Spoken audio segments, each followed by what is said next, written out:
एक झटके में कैसे तबाह हो गई श्री कृष्ण की द्वारका। समुद्र ने कैसे निगल ली प्रभु की मायावी नगरी। श्री कृष्ण के अंत समय में ऐसा क्या हुआ था? क्या कहती है साइंटिफिक रिसर्च? क्या है तथ्य? वैसे तो श्री कृष्ण का जीवन और उनकी लीलाएं सदियों से लोगों को आश्चर्यचकित करती रही हैं। इन्हीं में से एक मायावी नगरी द्वारका का रहस्य भी है, जिसके कुछ साक्ष्य आज भी गहरे समुद्र में मिलते हैं। लेकिन द्वारका बनने से लेकर तबाह होने के बीच क्या क्या हुआ, ये समझना और भी ज्यादा दिलचस्प है। बात उस वक्त की है जब श्री कृष्ण मथुरा के राजा बने। उस समय मथुरा लगातार कंस के ससुर जरासंध के आक्रमणों का शिकार हो रही थी। ऐसे में श्री कृष्ण ने अपनी प्रजा की सुरक्षा के लिए समुद्र के किनारे एक नए नगर की स्थापना की, जिसे द्वारका कहा गया। ये माना जाता है कि द्वारका को भगवान विश्वकर्मा ने श्री कृष्ण के कहने पर बनाया था, जो कि ना सिर्फ सुंदर और भव्य शहर था, बल्कि सुरक्षा और शांति का प्रतीक भी था।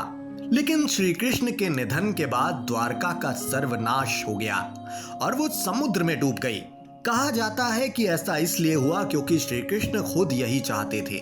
दरअसल महाभारत युद्ध के बाद जब पांडवों को विजयी घोषित कर दिया गया, तो श्री कृष्ण को यह एहसास हुआ कि युद्ध ने यदुवंश की शक्ति और समृद्धि को खतरे में डाल दिया है।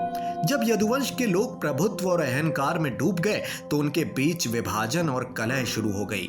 इसका चरम तो तब हो गया जब एक दिन यदुवंश के लोग द्वारका के समुद्र तट पर बैठे एक ऋषि के पास पहुंचे और उसका अपमान करते हुए उपहास उड़ाने लगे, जिसके फलस्वरूप ऋषि ने यदुवंशियों को श्राप दे दिया।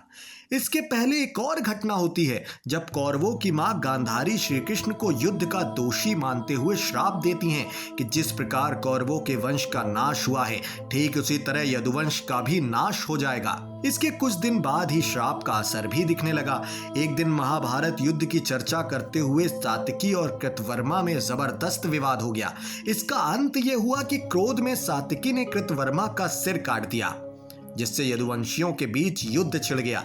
इस लड़ाई में श्री कृष्ण के पुत्र प्रद्युम्न और मित्र सात्यकी समेत सभी यदुवंशी मारे गए।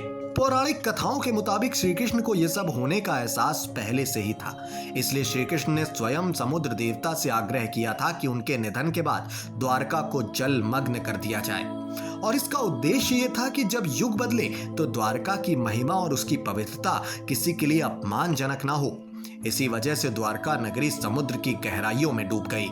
ये श्री कृष्ण की ही लीला का स्वरूप है, जहां आज भी समुद्र के भीतर द्वारका के अंश मिलते हैं। द्वारका के डूबने की पौराणिक कथा का अनुसंधान सबसे पहले 20वीं शताब्दी में शुरू हुआ था। 1983 में भारतीय पुरातत्व सर्वेक्षण ने गुजरात के तटीय इलाके में समुद्री पुरातत्व अभियान शुरू किया था। इस अभियान का उद्देश्य ये पता लगाना था कि क्या द्वारका नगरी के डूबने की कथा में कोई सच्चाई है भी या नहीं। इसके बाद पुरातत्वविदों की टीम ने समुद्र के तल पर प्राचीन अवशेषों की खोज की, जहां उन्हें द्वारका की संभावित स्थिति के संकेत मिले। उन्हें समुद्र की गहराई में पत्थर की दीवारें, खंबे और अन्य संरचनाओं के अवशेष मिले, जो इस बात की तरफ इशारा कर रहे थे कि यहाँ कभी एक बड़ा नगर रहा होगा। इसके अलावा एएसआई की टीम ने कई कलाकृतियां भी खोजी, जिनमें से कुछ 3500 से 5000 साल पुरानी मानी जाती हैं। वैज्ञानिक दृष्टिकोण से कहा जाए तो द्वारका का डूबना प्राकृतिक आपदाओं से जुड़ा हो सकता है। भूवैज्ञानिक अध्ययनों से पता चलता है कि अरब सागर का जल स्तर पिछले कुछ हजार सालों में कई बार बढ़ा है। जलवायु परिवर्तन, भूगर्भीय हलचलें और समुद्री कटाव जैसी घटनाएं समुद्र तटीय क्षेत्रों में बाढ़ का कारण बन सकती हैं। इसके अलावा गुजरात का तटीय क्षेत्र भूगर्भीय रूप से सक्रिय रहा है, जहां अक्सर भूकंप भी आते रहते हैं।